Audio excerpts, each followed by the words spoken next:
मध्य प्रदेश में जिस तरीके से प्रचंड बहुमत हासिल की है बीजेपी ने, हमारे साथ बातचीत करने के लिए मौजूद हैं विष्णुदत्त शर्मा जी, बीजेपी मध्य प्रदेश के अध्यक्ष हैं। सर, जिस तरीके से प्रचंड बहुमत बीजेपी को मिला, इसका श्रेय किसको जाता है? इसका श्रेय किसी को जाता है तो भारत के प्रधानमंत्री, दुनिया के लोकप्रिय नेता प्रधानमंत्री नरेंद्र मोदी जी को जाता है, क्योंकि मध्य प्रदेश के मन में मोदी जी थे और मोदी जी के मन में मध्य प्रदेश था। तो जनता ने 2024 के लिए भारत के प्रधानमंत्री नरेंद्र मोदी जी को पुनः प्रधानमंत्री बनाने के लिए जनता ने आशीर्वाद इस चुनाव में सेमीफाइनल के अंदर ऐतिहासिक बहुमत जनता ने दिया है। जो योजनाएं लाई गई, चाहे वो लाडली योजना हो या दूसरी योजना हो, तमाम केंद्रीय मंत्री मध्य प्रदेश में उतरे, चुनाव के दौरान उतरे, कैंपेन वहां पर किया, तो ये योजनाएं जो हैं ये एक कहीं ना कहीं बहुत बड़ा बेनिफिट रहा। मध्य प्रदेश के अंदर प्रधानमंत्री नरेंद्र मोदी जी को जब मध्य प्रदेश ने कहा कि मध्य प्रदेश के मन में मोदी, तो ऐसे ही नहीं कहा। 3,62,00,000 लोगों को 5 लाख रुपए का फ्री का इलाज कराने का अधिकार प्रधानमंत्री मोदी जी ने मध्य प्रदेश को दिया है। 64 लाख प्रधानमंत्री आवास हैं, 64 लाख। प्रधानमंत्री गरीब कल्याण अन्न योजना, ये हर गरीब के दिल में बैठी है। कोरोना काल से लेकर के आगामी 5 साल तक भारतीय जनता पार्टी की केंद्र की सरकार, तो राज्य की सरकार ने भी गरीब कल्याण की योजनाओं में प्रधानमंत्री के आशीर्वाद से, चाहे लाडली बहना योजना हो 1,31,00,000, लाडली लक्ष्मी हो 45 लाख,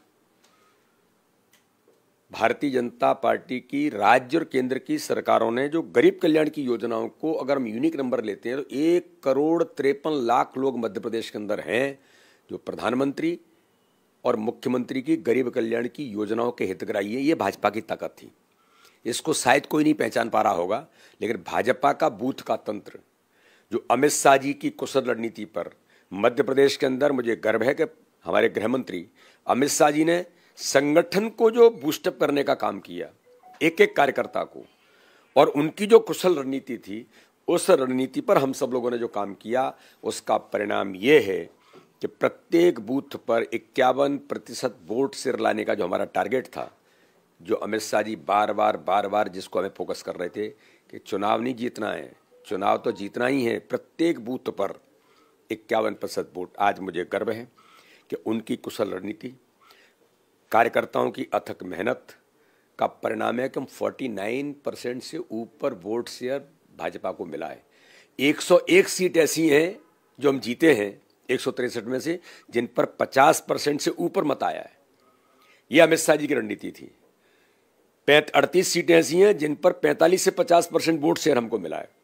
तो ये हमारा अचीवमेंट मानी अमित शाह जी की रणनीति और भारतीय जनता पार्टी का नेतृत्व काम करने वाले हमारे जो लोग थे, चाहे आदरणीय भूपेंद्र यादव जी होंगे, अश्विनी वैष्णव होंगे, आदरणीय शिव प्रकाश जी होंगे, भारतीय जनता पार्टी का संगठन का तंत्र, हमारे मुख्यमंत्री जी की अथक मेहनत, लगातार पूरा नेतृत्व मध्य प्रदेश का, क्योंकि ये जो चुनाव था ये टीम स्पिरिट से लड़े। तो प्रधानमंत्री मोदी जी को जनता ने ये आशीर्वाद दिया है कि आगामी 2024 का जब चुनाव आएगा तो मध्य प्रदेश के प्रत्येक बूथ पर मोदी जीतेंगे, मोदी होंगे, और यही हमारा संकल्प है। कांग्रेस की तरफ से लगातार ये कहा जा रहा था कि इस बार मध्य प्रदेश में जो प्रथा है वो बदलने वाली है, सरकार बदलने वाली है। कमलनाथ बहुत ज्यादा कॉन्फिडेंट थे एंड तक, और अब कमलनाथ जो है वो स्वागत करने जा रहे हैं गुलदस्ता लेके, शिवराज सिंह चौहान स्वागत करने जाएं, गुलदस्ता लेके जाएं या जो भी करने जाएं। मैंने पहले दिन कहा था कांग्रेस का नेतृत्व अप्रासंगिक हो गया है। ये झूठ और छल कपट की राजनीति मध्य प्रदेश की जनता स्वीकार करने वाली नहीं है। विकास मध्य प्रदेश के अंदर भारतीय जनता पार्टी की सरकार ने किया है। बीमारू राज्य से विकसित राज्य मध्य प्रदेश को भारतीय जनता पार्टी ने बनाया, और प्रधानमंत्री मोदी जी ने जो मध्य प्रदेश को दिया, ये हमारी इतनी बड़ी ताकत थी।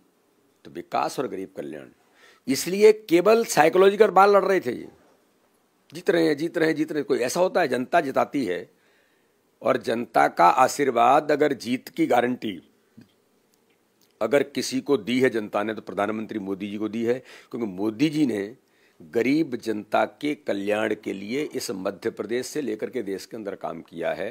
कांग्रेस तो केवल झूठ की गारंटी थी जो जनता ने अस्वीकार कर दी।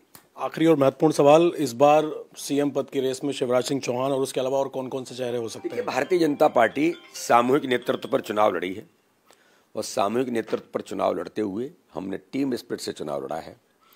और हमारा लक्ष्य यही था कि हम ऐतिहासिक बहुमत से, मैंने बहुत पहले कहा था कि हम आज तक की सर्वाधिक सीटें जीतेंगे। तो वोट शेयर मध्य प्रदेश के इतिहास में पहली बार किसी भी राजनीतिक दल का इतना वोट शेयर नहीं आया जो भारतीय जनता पार्टी को इस बार 49% से ऊपर मिला है। तो मैं ऐसा मानता हूं कि इस दिशा में हमारा जो काम था हम उस काम को कर रहे हैं। कौन मुख्यमंत्री बनेगा, किसको क्या काम मिलेगा, ये प्रधानमंत्री मोदी जी, माननीय अमित शाह जी, माननीय नड्डा जी का काम है कि वो किसे क्या काम देते हैं। बहुत शुक्रिया हमसे बातचीत करने के लिए। विष्णुदत्त शर्मा जी, इनका साफ तौर पर कहना है कि ग्राउंड पर जो काम था, जो योजनाएं थी और प्रधानमंत्री नरेंद्र मोदी के नाम पर जनता ने भारी बहुमत दिया है और अब कौन मुख्यमंत्री होगा उसका फैसला जो है वो पीएम मोदी और अमित शाह करेंगे। कैमरामैन अमित के साथ अभय पराशर, इंडिया टीवी, दिल्ली।